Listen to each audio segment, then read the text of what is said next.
Mëkati i kamatës, sa përfundim i keq.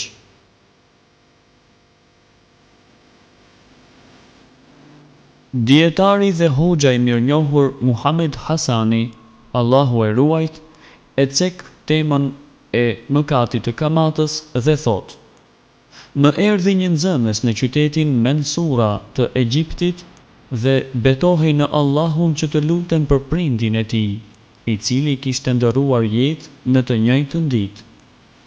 Pastaj filloi të qajë dhe më lajmëroi se përfundimi i prindit të tij nuk ishte as pak i mirë, por i tmerrshëm.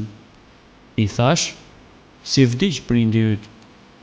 Ai tha: Prindi im asnjëherë nuk ankohej nga ndonjë sëmundje dhe njihej për fuqinë dhe shëndetin e mirë të tij. Sot ishim duke drekuar së bashku dhe papritmas prindi ndjeu një dhimbje në barkun e tij, e cila e detyroi që ta nxjerrë ushqimin nga fyti dhe barku i tij. Shpejtoi deri në banjo dhe uli kokën e filloi të vjellë, derisa u lodh nga qëndrimi i gjatë. Mirë po, edhe pse volli një kohë të gjatë, përsëri kishte nevojë të vazhdonte të vjellte. U ul në gjunjë para govatës dhe vendosi fytyrën në të dhe vazhdoi t'i dalë ushqimi nga goja e tij, derisa doli nga goja e tij një zë shumë i fortë, e më pas nuk u dëgjua zë. U futën në banjo e fytyra e tij kishte hyrë brenda në govatë, kurse atij i kishte dalë shpirti.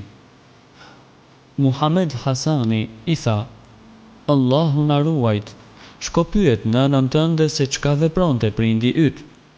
Nxënësi u kthye në shtëpi dhe e pyet nënën e tij, dhe ajo i tha se prindi yt asnjëherë nuk është falur, asnjë namaz nuk ka falur.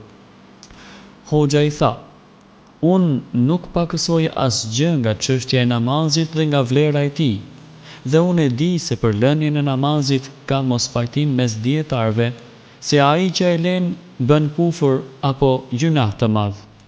Unë nuk paksoj asgjë nga çështja e namazit asnjëherë, mirë po betohem në Allah. Shko dhe një herë dhe pyet e nënën tënde dhe thuaj se të pyet hoxha dhe të betohet në Allahun se çka ka vepruar saktësisht ky njeri. Nëna e djaloshit e kuptoi menjëherë qëllimin e hoxhës dhe i tha të birit: O biri im, babai yt punonte me kamat.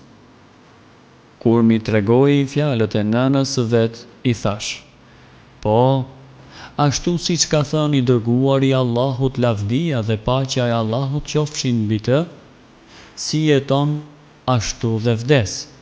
Gjatë jetës së tij, ky njeri hante fëlliqësirë dhe dita e fundit e jetës së tij ashtu mbaroi, duke ngrënë fëlliqësirë.